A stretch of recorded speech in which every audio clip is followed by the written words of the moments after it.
Silo sinibingelele sinamukele ke phina phila wethamele khona i1 KZN TV igama lami nguphiwe ngwakwamthembo sikhuluma nawe ke sihamba ke nomnyango wezokubusa ngokubambisana nendaba zomdaba esifundazweni iKwaZulu Natal seningizimu yesifundazwe iKwaZulu Natal esigodini ke sakwaMadlala nokuyilapho khona inkosi ke yalesi sizwe ibizeke umphakathi yabiza amabandla ezenkolo inhloso enkulu ukuthi kuzokhulekele ingcinamba ebhekeneke nalomphakathi ongabalwa ubugebengu kanjalo nokungahlalisani kahle ke komphakathi siyafisa ukuthi isikhulume nongqongqoshe walomnyango okumfundisi uThula Sizwe Buthelezi ozosichazela kakhulu ke ngeinhlelo ke ezithinta ke lolu suku ngaphambi ukuthi sidlulele ke emphakathini uma ngabe sithi abakhulume Kuyingqopha mlando kithi njengoba silapha esizweni sakwaMadlala ngaphansi kwesifunda sasoGwini inkosi yesizwe ibize umkhuleko wesizwe sonke okuhlanganisa zonke inhlaka zomphakathi ukuthi kuzokhulekwa ikakhulukazi ukulwa nobugebengu ikakhulukazi ukuvuselela unembeza kubantu bakithi ukuthi siphile ngokuthula nangokubekezelelana. Inkonzo namhlanje ibe isimangaliso ngoba bekhona amakhosi, kukhona othisha, kukhona befundisi, kukhona umphakathi wonke. Thina njengohulumeni waKwaZulu Natal esikubona kusemqoka ukuthi ibandla libambe iqhaza layo ekubumbeni isizwe. Sizizwa ke sihloniphekile njengomnyango wakwaCocta ukuba ingxenye yalomsebenzi esiugqugquzelayo ukuthi onke lapho amakhosi ekhona wonke lapho umphakathi ukhona uhlangane nenhloso enhle yokulwa nobugebengu nenhloso yokuvuselela unembeza nokuvuselela ubuntu phakathi kwethu. Umphakathi wesizwe sakwaMadlala ngaphansi kweWard 15 ohlanganisa uWard 14 uWard 13 sibone ukuthi kuhle namhlanje ukuba sizohlangana la kule nkundla yebhola la sazi ukuthi indawo yakaMadlala ike yagubezelwa yifu eNpisholo la kuye kwaba khona igameko la kade kubulawa khona ngisho abaholi la endaweni esingababala ababebaningi kakhulu abanye bangosomatekisi sibone kahle ukuthi kulesi sikhathi samanje ake sibize wonke abazalwane namakholwa namabandla wonke kuba kuzohlanganyelwa kule nkundla ukuba ke somemeza umnikazi weimpilo zethu socela kuyena ukuthi sesikwenze konke sesikhulume konke thina njengabaholi kodwa sesiyawacela amandla aqhamuka kuNkulunkulu ukuze sikwazi ukubhekana nalezi zimo zokuhlala la ziningi into ezikhona endaweni kunezingane eziphilisela zona zodwa emakhaya ngoba zingasenabo abazali. We're also praying for that. We're also praying for GBV in this area because siyazi ukuthi kunama cases that are reported and others are not reported. Sibone ukuthi kahle ukuthi kuzohlangana la kule ndawo. Okunye okukhulu ukuthi there is a high rate of unemployment in this area. We are also calling God to intervene so that ukuthi bonke business people that are there now wonke ama business sectors that are there even the private sector akwazi ukuvula amathuba avulele ngisho intsha yendawo yakithi lana. Lolu hlelo sinalo namhlanje lokuthi sihlangane ezepolitiki ezokubusa kubukhosi bese kuba usomabhizinisi kanye nebandla. Isizathu ukuthi uNkulunkulu ubekile kwabezenkolo ukuba silikhuleke lizwe. Uma singazi ukukhuleka akufuni sibheke ukuthi konke uNkulunkulu azoyenza. So namhlanje kubonakalile ukuthi amaphoyisa ayazama kodwa kwanele. Amaphoyisa enkosi nezistructures zonke ezikhona ziyazama kodwa kwanele ngoba ibandla linabantu libonakala lithulile. Kwase kubonakala ukuthi ake sihlanganeni sibize abantu sibize amakholo siqale sikhuleka ngoba siyazi ukuthi uNkulunkulu uyayiphendula umthandazo and that's the reason why sikhona namhlanje. Namhlanje ngize emkhulekweni wesizwe obizwe inkosi yakaMadlala umntwana. Ngizizwa ngikhululekile kakhulu ngoba inkosi ithe mangabe sibikela ngalomhlangano noma umkhuleko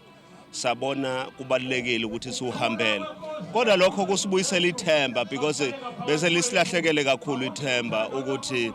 sizoba nokuthula la kaMadlala besicaba ukuthi phela kwake kwaliwa lana kwaba nodlame olukhulu. Manje mangabe kufika umuntu enza into engathi udlame siyashesha ukuthuka kodwa ke umkhuleko uzosibuyisela ekutheni kuzoba nokuthula kaMatlala ngoba ikona kuzokhulekelwa namhlanje so ngikhululekile umndeni wami engiwakhile uzohamba ukhululeke kule ndawo ngoba otherwise uyazi ukuthi ngaphandle kokusaba mina ngiphinde ngisabele bona ukuthi hey baphephile yini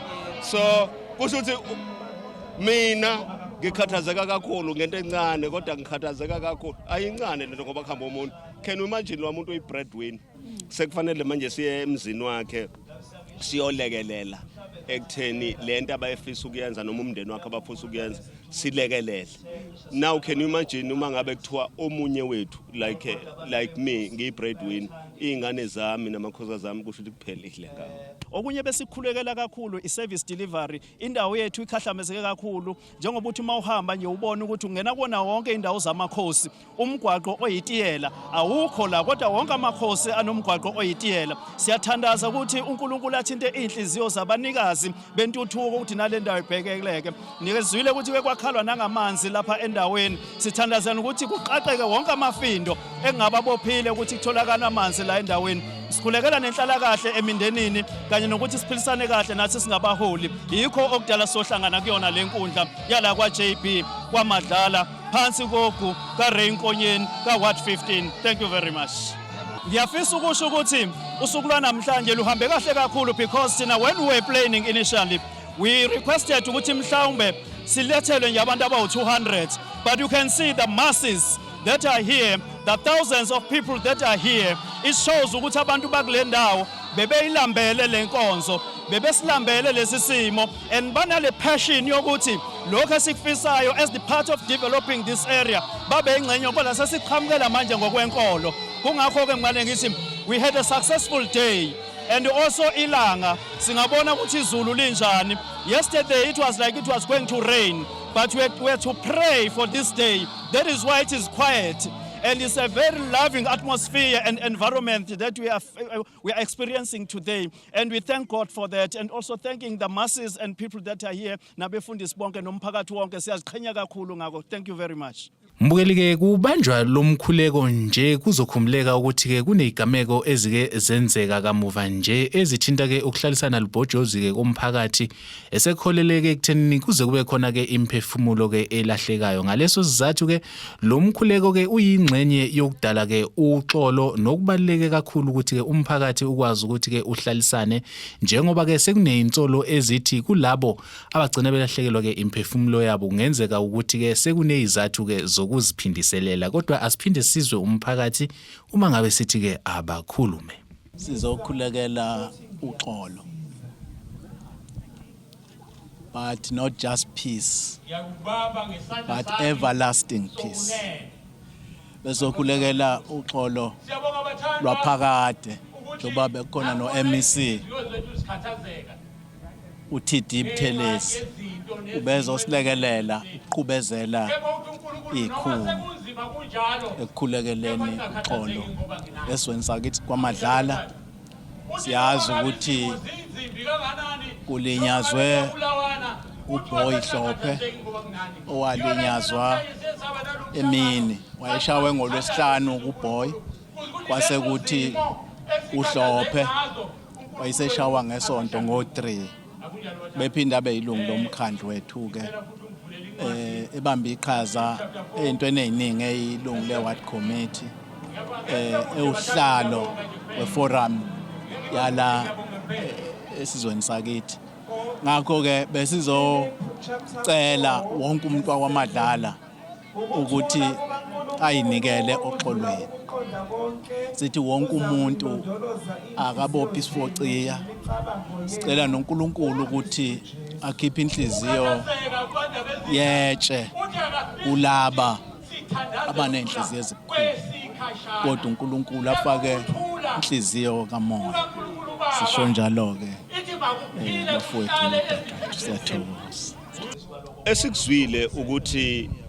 kuhlaselwe umfowabo angazi noma bahlobene ngesibongo yini wayesethi yena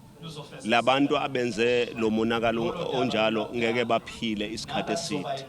kusho ukuthi labantu bezwa le nto that is why mawuzwa umfundisi uShibe kade eshumayela lapha uthi kungenzeka ukuthi impimpi ikhona around because labo bantu bezwe kanjani ukuthi lona ukhulume kanjani ngaphandle kokuthi bezwe ngomuntu abekhuluma kuyena then ke basele abantu beyabuya bezolimaza lowo muntu uyabona so ke kusho ukuthi ngenye indlela sazi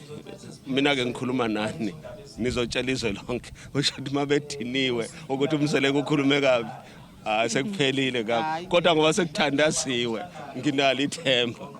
ibandla lidlala iqhaza elibaleke kakhulu yingakho sithi ibandla ngeke thina sibukele njengohulumeni kodwa sizosondela sibambisane nalo ibandla ukuze sivuse isimilo sabantu bakithi. Mbukeli ke seseliflathela leli ke eliseningizimu yesifundazwe iKwaZulu Natal siliguqisa kanjalo uhlelo besithi abakhulume samsana ke nomnyango wezokubusa ngokubambisana nendaba zomdabu kusona ke lesifundazwe. Igama lami nguphiwe ngokwemthembu uncedi inyoni encane yasha amaphiko yandiza. Ngivumeleni ngiguqe siguqeni sonke siyothi sukuma kuwe kusoluzayo inkosi inibusise.